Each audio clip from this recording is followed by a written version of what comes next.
le village du Lot où Nino Ferrer vivait a rendu hommage lundi à l'artiste décédé il y a tout juste 20 ans.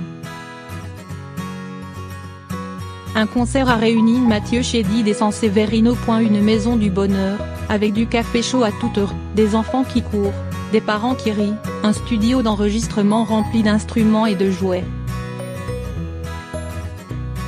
C'est la Taillade, la maison forte du XVe siècle de Nino Ferrer, perchée sur une colline près de Montkiou, dans le Lot. À quelques kilomètres de là, dans un champ, le chanteur a mis fin à ses tourments le 13 août 1998, quelques jours avant son 64e anniversaire. 20 ans jour pour jour après son suicide, la maison où il a vécu pendant plus de 20 ans conserve du musicien sa générosité et son énergie créatrice.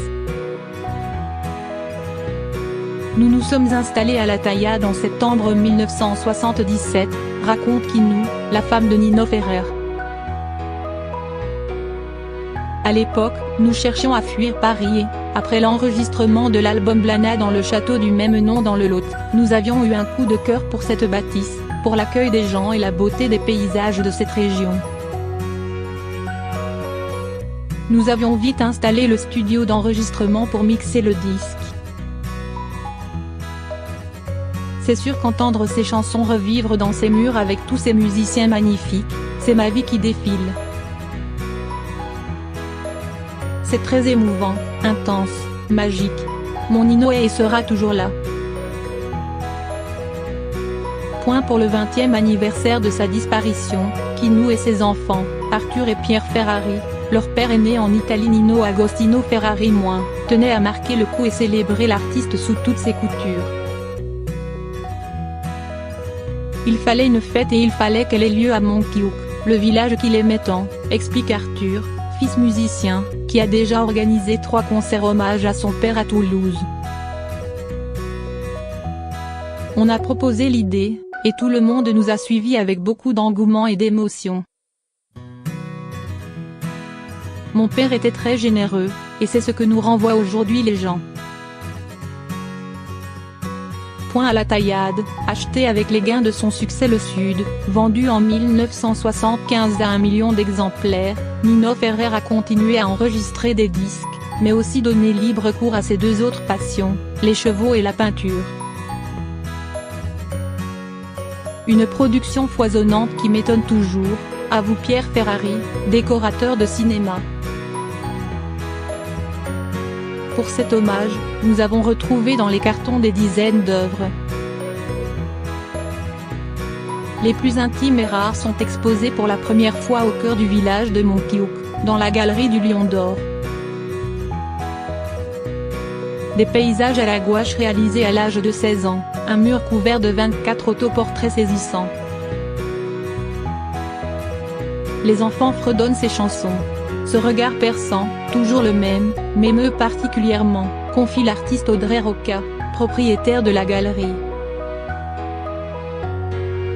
Il ne se passe pas un jour sans qu'un habitant ou un touriste ne me raconte une anecdote, un souvenir, me montre une photo.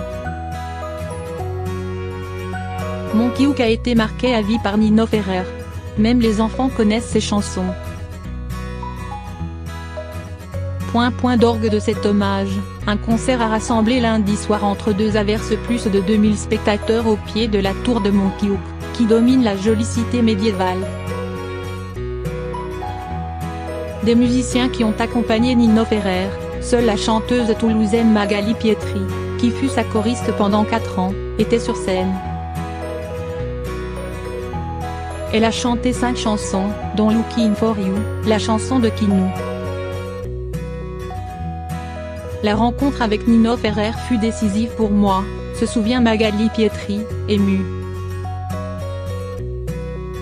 Il m'a donné ma chance à l'âge de 16 ans, alors que j'étais encore au lycée. Il m'a demandé de lui jouer quelque chose à la guitare et il m'a enrôlé.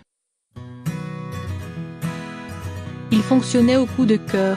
C'était un fort tempérament, très impulsif, très généreux et très sensible. Il était entier. San Severino est venu chanter les cornichons, le téléphone, les hommes à tout faire. Nino Ferrer n'a jamais fait de variété et pour moi, c'est un sacré compliment, avoue le chanteur de Montreuil.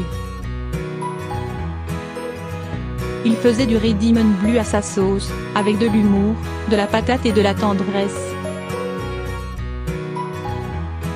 Mathieu Chédid, qui avait déjà repris la méconnue Je vends des robes, a mis le feu avec Myrsa.